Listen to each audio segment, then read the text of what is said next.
हमारे साथ मौजूद हैं सीनियर तजियाकार आमिर इलियास राना साहब। वेलकम टू सुनो पाकिस्तान। राना साहब, हम देख रहे हैं नवाज शरीफ रवा हफ्ते सियासी सरगर्मियां शुरू करने जा रहे हैं। नून लीग का बयानिया क्या होगा इस सारी सूरत हाल में? मुआशरी हिकमत अमली इस बार कैसे मुख्तलिफ होगी? कोई ऐसे दावे किए जा रहे हैं जो समझ में नहीं आ रहे।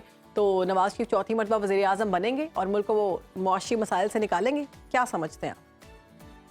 देखें, चौथी दफा वजीर आजम बनने के लिए उन्हें हाई कोर्ट में 2 केसेस में अभी बरी होना है। और जो नजर आ रहा है, क्योंकि केसेस में तो कुछ नहीं था पहले भी, और अब वो जब समाअत के लिए लगते हैं तो अगर वो बरी हो जाते हैं तो जाहिर है फिर चौथे दफा वजीर आजम के वो कॉन्टेस्ट में शामिल हो जाए। कहा जा रहा है ना कि उनको रिलीफ मिल रहा है सारे में, एक एक करके वो भी माफ कर दिए जाएंगे केसेस।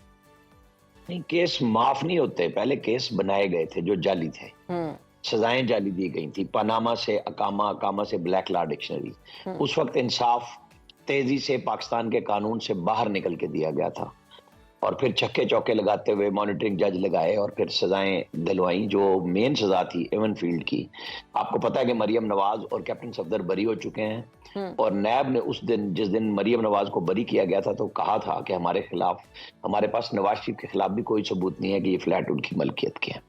क्योंकि पहले दिन से नवाज शरीफ के बड़े साहबजादे हुसैन नवाज ने दावा किया था, मीडिया में आके कहा था कि ये फ्लैट मुझे मेरे दादा ने दिए और मैं इनका ओनर हूं। वो ओनर आज भी मौजूद है। बाकी कहानी थी अल अजीजिया में, देख लें कि जज अरशद मलिक ने बता दिया था कि उनसे कैसे फैसला लिया गया था, लेकिन उस वक्त आसिफ सईद खोसा साहब ने उस फैसले में उस जज को तो उड़ा दिया और वो चले गए, और उनको नौकरी से भी बाद में लाहौर हाई कोर्ट ने निकाल दिया। लेकिन नवाज शरीफ के फैसले पे लिख दिया कि जी ये जब अपील सुनेंगे तो तब आप देख लेंगे इस जज का कंडक्ट के बारे में, जो कि अब अपील सुनी जानी है। मुझे नहीं लगता कि उन केसेस में कुछ है। ये नहीं है कि माफ कर दिए जाएंगे, वो अपने मेरिट पे जाके खत्म हो गए, रोके गए थे, चीजें उस वक्त फैब्रिकेट की गई थी। आज हालात दूसरे हैं।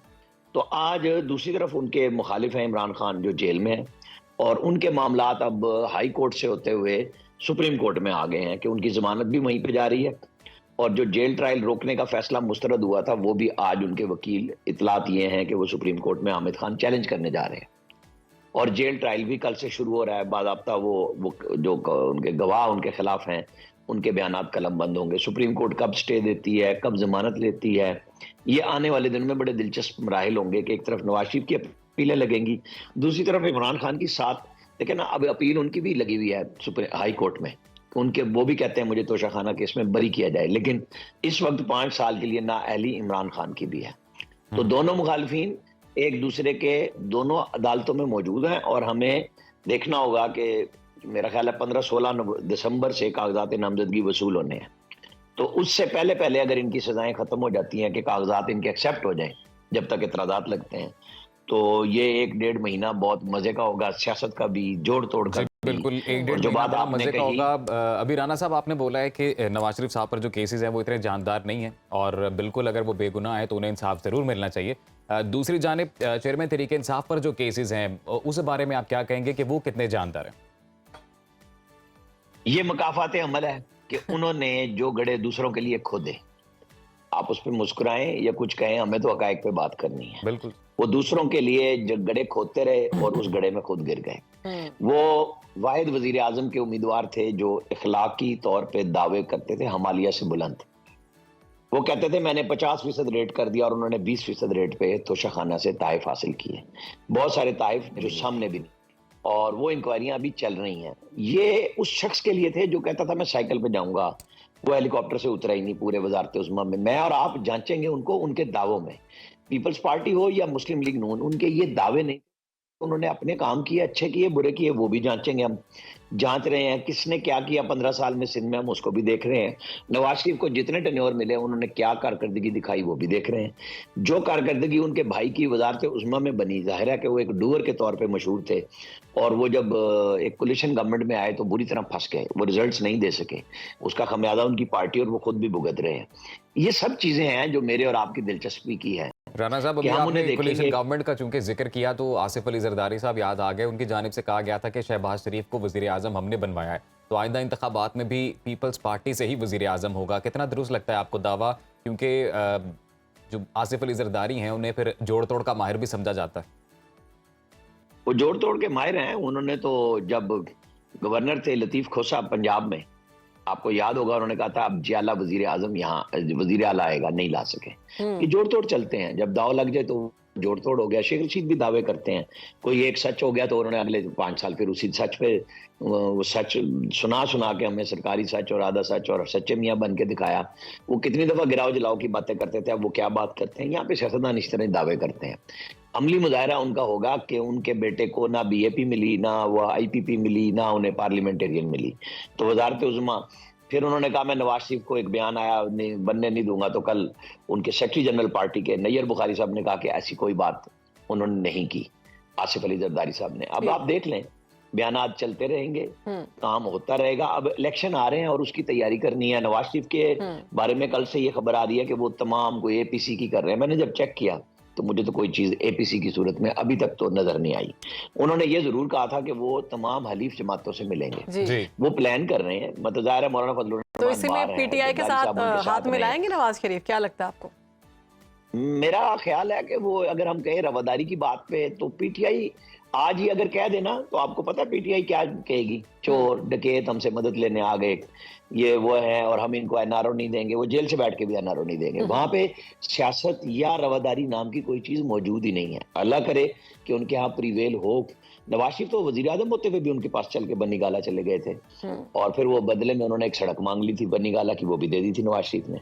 क्या किया नवाज शरीफ ने? वो धरना दे के बैठे रहे, चाइनीज प्रेसिडेंट नहीं आ सके तो उन्होंने फिर कहा कि चलें फिर अब आप बैठे रहें। फिर एपीएस पे बुलाया और वो नखरे में थे, तब भी नवाज शरीफ ने बुला के उनको सानिया एपीएस पे बिठाया साथ फिर टेबल पे। सियासतदान तो यही कुछ करता है। लेकिन खान साहब जावेद हाशमी साहब कहते हैं कि आइंदा नवाज शरीफ और शहबाज शरीफ वजीर आजम नहीं बनेंगे। क्या ये मंतक क्या है इस सारी बात के पीछे, क्यों नहीं बने? तो हमारे पुराने दोस्त हैं, अल्लाह करे कि वो एमएनए बन जाए। वो तो सारे दावे मैं यही कह रहा हूँ, सियासतदानों का यही कुछ है कि जी वो साथ ही उन्होंने ये भी कहा पता नहीं मुझे नून टिकट देगी कि नहीं, मैं लड़ूंगा। वो ठीक है, बात करें, हो सकता है वो सच ही हो जाए और हो सकता है वो बिल्कुल गलत हो जाए। सियासत हाशमी साहब नून लीग का टिकट मांग रहे हैं। अगर वो ये बयान ना देते तो आप और हम ये डिस्कस ही ना कर रहे होते जावेद हाशमी को, अगर वो ये बयान ना दे रहे होते कि वो एक शादी की तकरीब में थे जहाँ यूसुफ। यानी आप कह रहे हैं कि उन्होंने ये बयान इसलिए दिया है कि वो खबरों में रहें, सुर्खियों में? खबरों में रहने का हर सियासतदान को फन आता है, जब कोई मौका हो वो बात कर लेते हैं। और ये बात ऐसी थी जो सारे नेशनल मीडिया ने भी उठा ली, आप और हम सारे डिस्कस भी कर रहे हैं, तो इसी को रेलेवेंसी कहते हैं। राना साहब अभी माजरत के साथ वक्त की किल्लत है, बस ये बता दीजिएगा कि पेशावर हाई कोर्ट ने अब इंतखाबी मुहिम और जलसों की इजाजत दी है पीटीआई को, तो अब पीटीआई अगर भरपूर अंदाज से इंतखाबात में हिस्सा लेती है तो क्या लगता है आपको मुखालिफिन को कितना टफ टाइम मिल सकता है? पीटीआई को सबसे पहले जिनके खिलाफ उन्होंने बगावत की थी उनके साथ को रास्ता बनाना पड़ेगा। 9 मई वाला वाकया, स्टेट और फौज के साथ लड़ाई थी, उनको पहले अपने उस बयानिए के ऊपर बाज़ाब्ता वजाहत देनी होगी कि वो कहाँ खड़े हैं, उनकी लीडरशिप कहाँ खड़ी है। उसके बाद आप और हम इंतखाबी मुहिम और ऑर्डर्स के ऊपर बात करेंगे। ऑर्डर को इम्प्लीमेंट हो गए, आपने जलसे करा लिए पंजाब में भी और केपी में भी। अभी बहुत टाइम है, अभी इलेक्शन की ना शेड्यूल आया है और उससे पहले बहुत कुछ होना है। बहुत सारे लोग दाएं बाएं होंगे, नए इत्तेहाद बनेंगे। अभी तो नवाज शरीफ ने मिलना शुरू करना है लोगों के साथ, फिर नाराजगियां और मोहब्बतें बढ़ेंगी। इंतखाबात हो जाएंगे ना राना साहब, जो डेट अनाउंस हुई है उस पर? अब मुझे नहीं पता आपकी शादी हुई है कि नहीं हुई है, आपकी चीफ जस्टिस का ऑर्डर है, लेकिन मैं कह सकता हूँ कि इलेक्शन हो जाएंगे। इलेक्शन हो जाएंगे जी। बहुत शुक्रिया आमिर इलियास राना साहब, आपने खुसूसी वक्त निकाला, वक्त दिया और जो ओवरऑल पॉलिटिकल सिचुएशन है इस पर अपना तज्जिया पेश किया। आप कहीं भी हो, वक्त कोई भी हो, बाखबर रहिए दुनिया के हालात व वाक़यात से। अभी सब्सक्राइब कीजिए सुनो न्यूज़ के यूट्यूब चैनल को और क्लिक करें बेल आइकन को, ताकि आप हमेशा बाखबर रह सकें।